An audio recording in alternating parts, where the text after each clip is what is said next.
जो राज्यसभा के मेंबर हैं, इस शोर के साथ आवाज दूंगा कि फूलों में रंग भरे, बादे नौबहार चले, चले भी आओ कि गुलशन का कारोबार चले।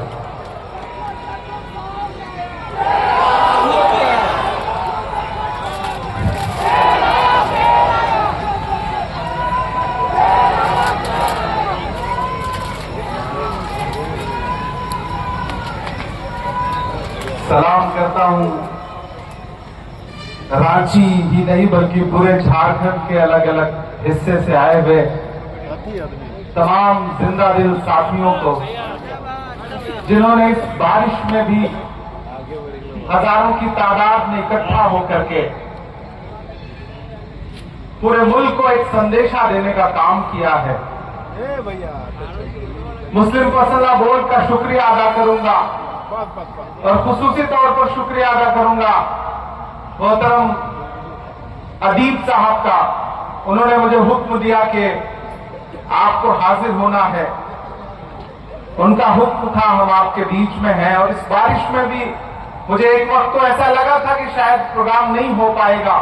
जब मैं एयरपोर्ट पे लैंड किया तो पता चला कि जोरों की बारिश है, लेकिन ये रांची है, न ये किसी साजिश से डरता है न बारिश से डरता है।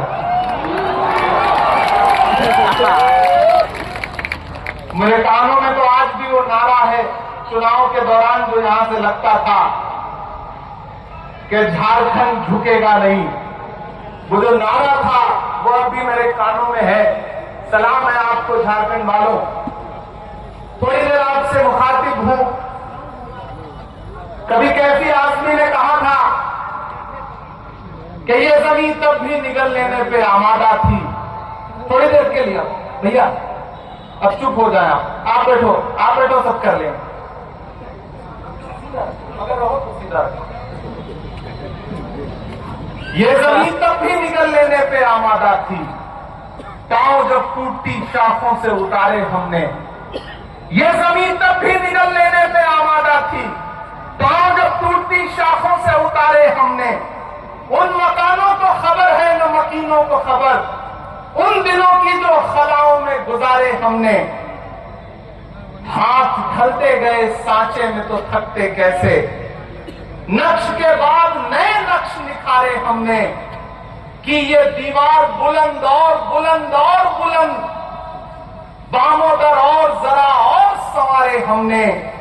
आंधियां तोड़ लिया करती थी शम्मों की लवें, जड़ दिए इसलिए बिजली के सितारे हमने। आज की रात बहुत गर्म हवा चलती है, आज की रात न फुटपाथ पे नींद आएगी। सब उठें, तुम भी उठो, तुम भी उठो, तुम भी उठो, कोई खिड़की इसी दीवार में खुल जाएगी। एक बिल आया देश की पार्लियामेंट में, और सिर्फ आया ही नहीं, चूंकि ताकत उनके पास थी, संख्या बल उनके पास था, वो बिल पास भी हुआ। वो बिल और उस बिल का मकसद है कि हमारे पुरखों ने जो जमीनें दान की हैं, उन जमीनों को लूट करके नरेंद्र मोदी जी अपने धन्ना से दोस्तों को बेचना चाहते हैं। उस बिल का मकसद ये है,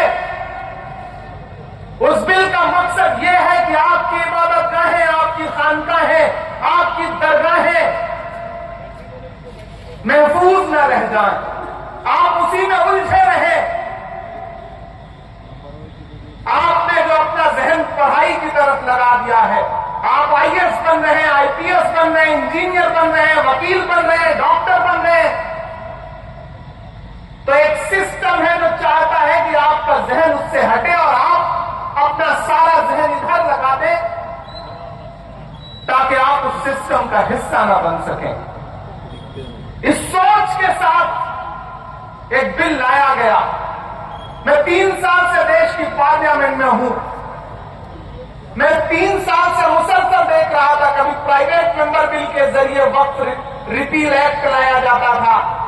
उसी समय मुझे समझ में आ गया था कि एक बड़ी साजिश रची जा रही है और वो बिल की शक्ल में आएगी।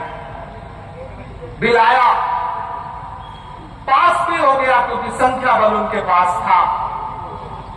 लेकिन मैं इस मुल्क के विपक्ष के तमाम पॉलिटिकल पार्टियों को, तमाम मेंबर ऑफ पार्लियामेंट को इस मंच पर खड़ा होकर के सैल्यूट करूंगा, सलाम करूंगा उनको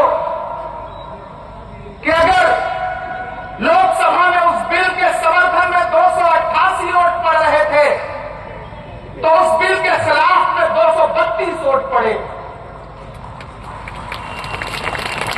जबकि देश की लोकसभा में मुस्लिम सांसद सिर्फ 24 हैं। 200 से ज्यादा इस देश का हिंदू भाई, दलित भाई, ईसाई भाई, सिख भाई अलग-अलग उस बिल के खिलाफ खड़ा था और पूरे दिन और पूरी रात चलने वाली पार्लियामेंट में सुबह 3:30 बजे वोटिंग कर रहा था उस बिल के खिलाफ लोकसभा में। यह है इस मुल्क की खूबसूरती, यह है इस मुल्क की गंगा जमुनी तहजीब। मुझे आज भी याद है, हमारे पंजाब का हमारा एक साथी है, मेंबर ऑफ पार्लियामेंट है, राजा वड़िंग, उसका भाषण सुनना असरदार है। वो उसने कितनी असरदार बात कही है। मुझे फख्र है इस मुल्क की गंगा जमुनी तहजीब पर, भले ही उसको पामाल करने की कितनी साजिशें की जाए, लेकिन जब राज्यसभा में अगले दिन यह बिल आया तो अगर इस बिल की हिमायत में 128 वोट पड़े तो अपोजिशन के 95 मेंबर ऑफ पार्लियामेंट राज्यसभा में ऐसे थे जो इस बिल के खिलाफ खड़े थे। और सुबह के 3 बजे बीमारी की हालत में सोनिया गांधी जी इस बिल के खिलाफ वोट करने के लिए राज्यसभा में मौजूद थी।